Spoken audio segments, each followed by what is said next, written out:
This morning we made it here early for tech inspection. Everything's fine. The car's all Jenga packed for the first time. A little later today we'll make our first passes. For those that know nothing about this car, it's still front wheel drive and it has the 4T80 out of a Cadillac installed for a transmission. It runs at near sea level. It ran in 1319 at 105 miles an hour. I don't think it's going to be that fast this time, but we're just going to go out and have fun and see how everything holds up. The swap is a little bit of work, but it's for cheap reliability. The aftermarket parts for the 4T65 are just too expensive. I want to prove it out on this trip with all the modern functions of their original transmission.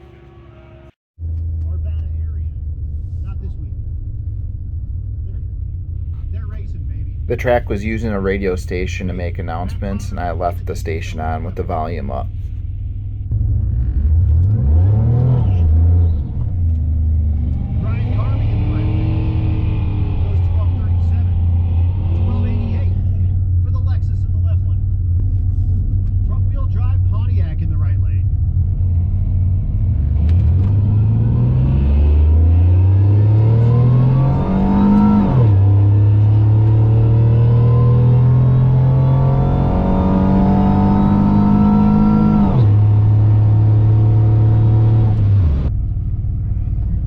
This car leaves super soft. If you pay attention to the factory boost gauge, it doesn't even max out on the hit.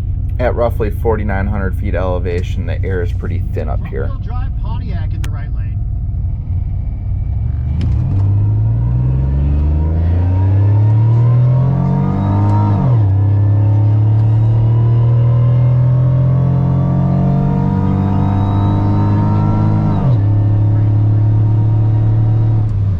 This pass was 1401 at 102 miles an hour.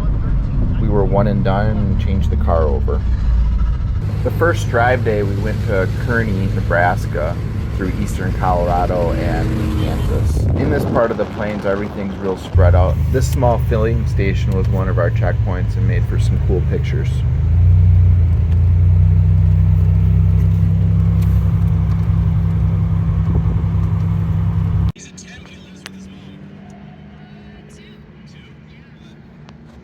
We had our fair share of O'Reilly trips on this event. The first stop was for an alternator. We were running in the 13-second index class, and when you're in the slower classes, you're down at the bottom of the list for priority for the day. So the best thing to do is just get comfortable. We had plenty of time to grill and hang out, and also change an alternator.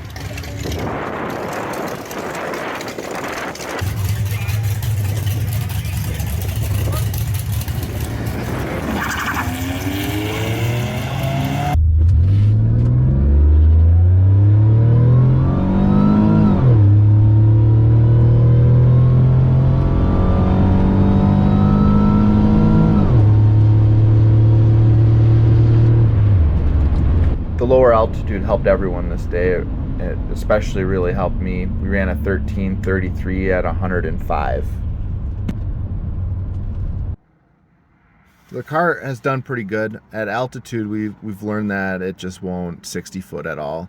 That'll be a struggle for the rest of the event. We've had a little bit of car trouble on the way.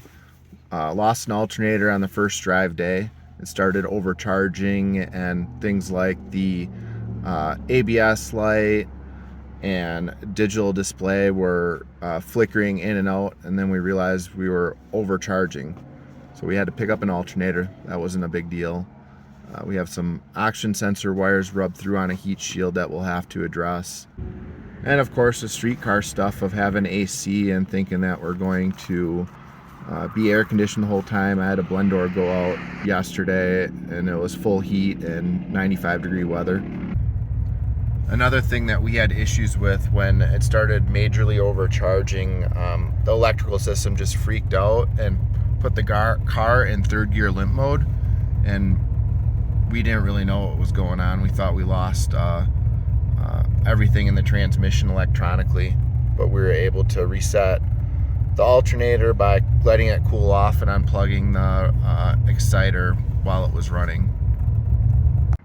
overall, nothing's really that big of a deal. We're gonna keep on going. The converter in this car is really tight. I put it on the foot brake and had 1400 RPM. This is well below the torque curve and boost curve. You just have no supercharger speed.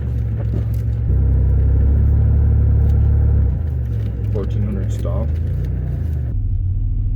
On this pass, I basically flat foot it without bringing it up on the converter, hoping that I get a little bit more stall speed.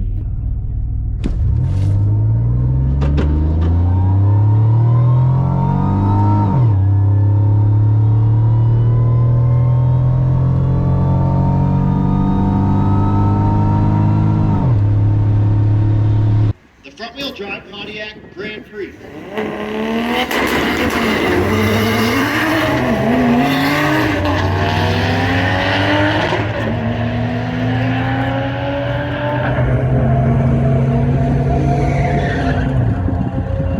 Scoreboard says 1435 and 1269.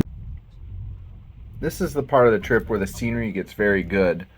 We're driving from Lookout Mountain. There's a museum up there with Buffalo Bill's gravesite. On this day, we didn't stay long. We had some issues with knowing that we had a dead oxygen sensor. This was our first replacement. The sensor was absolutely dead. It wouldn't read, and the car went full enrichment at idle.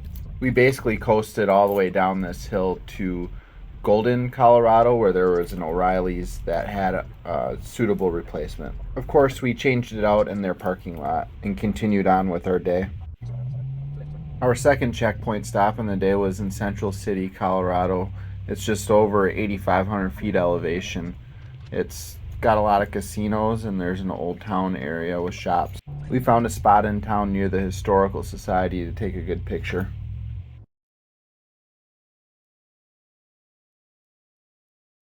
Steve Smith in the right lane, the Z06.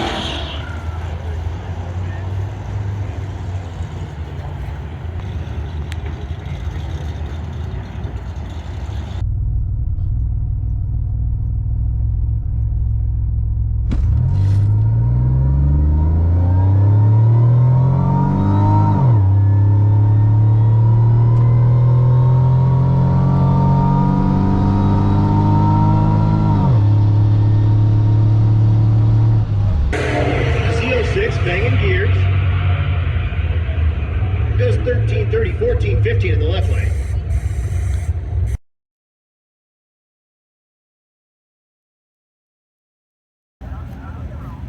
The car finished with nothing broke.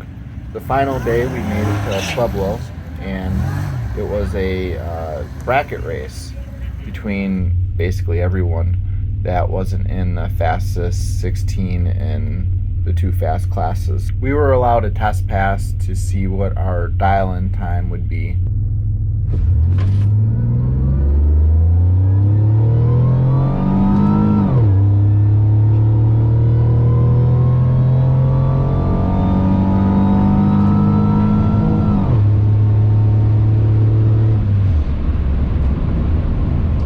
So that's kind of what I expected it to run. Need to work a little bit on my light for this bracket racing stuff, but I think I ran a low 14 on the first day here, which shows some consistency. We only had about 20 minutes of cool down before we got called up. I dialed in with a 14.10 for this.